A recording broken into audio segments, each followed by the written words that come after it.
OG cinema చూశారు. దసరా పండగ చేసుకున్నారు. విజయవాడ ఫెస్టివల్ చాలా బ్రహ్మాండంగా జరిగింది. విజయవాడ కొత్త కళ వచ్చింది. ఈరోజు మనం అందరం కూడా ఆటో డ్రైవర్ల పండగ రోజులో ఈరోజు ఉన్నాం.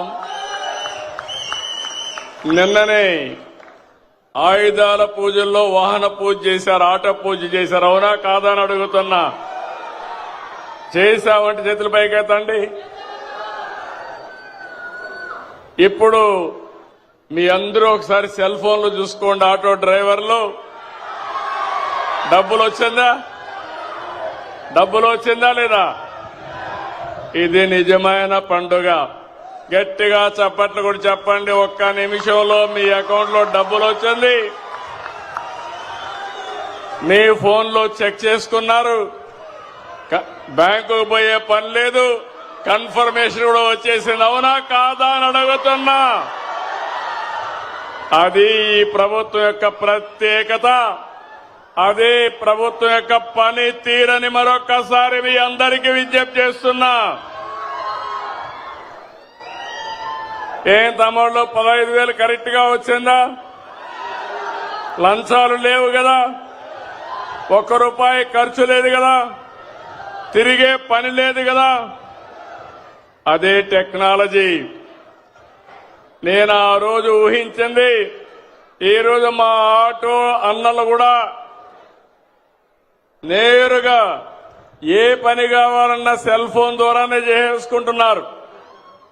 అన్ని కూడా పేమెంట్లన్నీ సెల్ ఫోన్ ద్వారానే పే చేస్తున్నారు. ఇది ఒక వినూత్నమైన అనుభవం. ఏం తమ్ముళ్ళు ఇలాంటి పండగ? I'm very happy. మీ ఫోన్లో వచ్చేసింది. గుడ్. ఇప్పుడంతా కూడా ఆఫీస్ చుట్టూరు తిరిగే పని లేదు. ఆటోమేటిక్ గా చెప్పిన రోజున చెప్పినట్లు పనిచేసే ప్రభుత్వం ఈ ఎన్డీఏ ప్రభుత్వాన్ని మరొక్కసారి విజ్ఞప్తి చేస్తున్నాను. ఇప్పుడే మిత్రులు చెప్పారు, చాలా విషయాలు మాట్లాడారు. ఆటో డ్రైవర్లకు ఎన్నో కష్టాలున్నాయి. నేను కూడా అపోజిషన్ లో ఉన్నప్పుడు అన్ని విషయాలు చెప్పాను. రోడ్లన్నీ అధ్వానంగా తయారైనాయి. సగం డబ్బులు ఖర్చులు రిపేర్లకే పోయినాయి. మీ బాడీ అంతా హూనం అయిపోయింది. ఇంకో పక్క ఛార్జెస్ కూడా విపరీతంగా, ఆటోలో డీజిల్ కూడా పెరిగిపోయి అవస్థలు పడ్డారు.